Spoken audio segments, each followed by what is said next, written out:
মধ্যবিত্ত পরিবারের বড় ছেলে আবির বাবার পেনশনের টাকা আর নিজের জমানো সবটুকু দিয়ে যখন সংসার চলে, স্বপ্ন ছিল একটা নিজের বাড়ি করার, বোনের বিয়ের দায়িত্ব নেওয়ার। কিন্তু মার্কেট বড়ই নিষ্ঠুর। এইবার ঈদে গরু কেনার টাকাটা তার কাছে ছিল। একটা ভুল সিদ্ধান্ত আর চোখের পলকেই সব শেষ। তার মনে হচ্ছিল সে সবাইকে ডুবিয়েছে। ল্যাপটপটা বন্ধ করে যখন সে অন্ধকার ঘরের মেঝেতে বসে মাথায় হাত দিয়ে কাঁদছিল, ঠিক তখন তার মা ডাকল।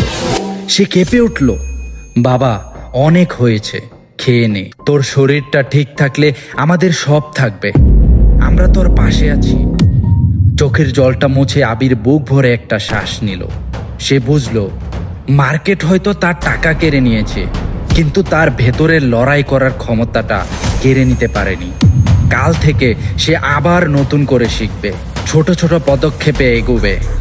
কারণ তাকে যে জিততেই হবে, নিজের জন্য না হলেও এই ভালোবাসার মানুষগুলোর জন্য। আর কিছুদিন পর